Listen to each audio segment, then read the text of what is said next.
Hi guys, I'm Manali and this is my YouTube video channel Medical Romance. Please hit the like button and subscribe us for more interesting videos. So today our topic is going to be the axillary artery. So as I have mentioned in a previous video, the subclavian artery, when it reaches the inferior margin of the first rib, it will continue as the axillary artery. So in order to have a look at the axillary artery, first we should look at the pectoral region, because there we can find three triangular spaces. So triangle, it's a trigonome, so we have three triangular spaces. So from the letter A we have trigonum clavipectorale. So let me write it. A, that is trigonum clavipectorale.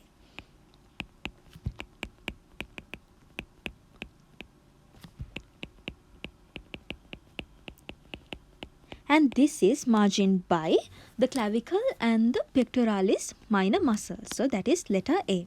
And from letter B we have trigonum pectorale, and that is the space where we have the pectoralis minor muscle. So that is trigonum pectorale. So it is margined by the inferior and the inferior and the superior borders of the pectoralis minor muscle. And then from letter C we have trigonum subpectorale, which is margined by the inferior borders of the pectoralis minor and pectoralis major muscles. So that is trigonum subpectorale.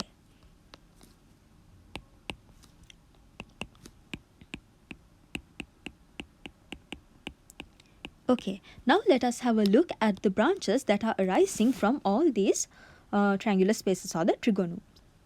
Okay, here we have the the axillary artery. And the first part, okay, up to here, we have the first trigonum clavipectorale. Okay, and here we have two important branches. So I think before we talk about that, I will give you some easy mnemonic to remember all the branches of the axillary artery. So let me write that mnemonic. That will be STL SPA. STL SPA. Okay. So from S you will have the superior thoracic artery. Superior thoracic artery. And then from T we will have the thoracoacromial artery. And from L we will have the lateral thoracic artery. And from S we will have the subscapular artery. From P, posterior circumflex humeral artery.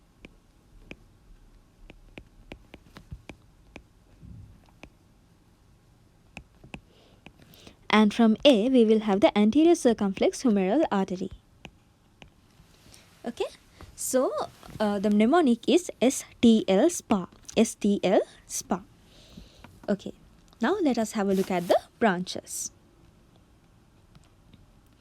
Okay, in the first part, which is trigonum clavipectorale, we have from S. So I will write first here STL SPA, and we will look at all the branches. So from S we have the superior thoracic artery. So here we have the superior thoracic artery. And from T we have the thoracoacromial artery. So this is the thoracoacromial artery. Actually this thoracoacromial artery is giving several branches. To be precise, it is giving 4 branches. So if you look at the 4 branches, so I will give a mnemonic for that also. Like iPad, you can write CPAD. Okay. And from C we have a cervical branch. A clavicle branch. C is standing for clavicula, so the clavicle branch. And then from P we will have the pectoral branch. And then from A you will have the acromial branch. And from D you will have a deltoid branch.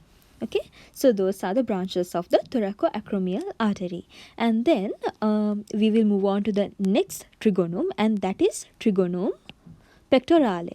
So where we have the pectoralis minor muscle. Okay. this is pectoralis minor, and this space we will look at the branches. So here we have the lateral thoracic artery. So from L we have the lateral thoracic artery, and that is the only branch that is arising from that trigonum. And then if you move on to the next one, here we have the SPA, and this is trigonum subpectorale. So here we will have 3 branches, and this is the subscapular branch.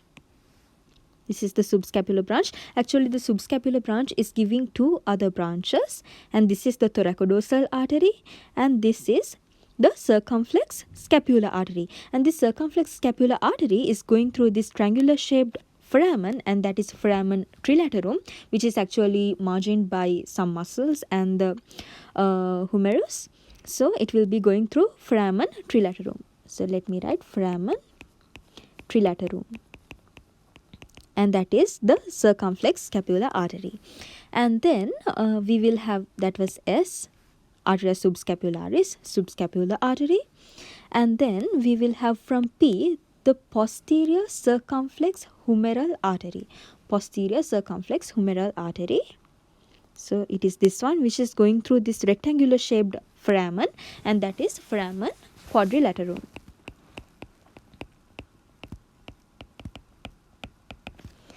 Okay, and then we will have the anterior circumflex humeral artery. Anterior circumflex humeral artery. Okay, so now those are the branches of the axillary artery. So now let us have a look at the anatomy atlas. Okay, here we can find, let me show you. Here we can find this is the axillary artery. So this is the axillary artery. Okay, now we will have a look soon. So here first we have, this is the mnemonic that we had first, STL SPA. So here we have the superior thoracic artery, and then we have the thoracoacromial artery, which is giving C-pad. So here we have the clavicular branch, and then we have from P the pectoral branch, and from A we have the acromial branch, and from D we have the deltoid branch. Okay, so that was the thoracoacromial artery. Now if we have a look at the second part, that was trigonum pectorale. Okay, that was trigonum pectorale. Here we had L, and that was the lateral thoracic artery, the lateral thoracic artery.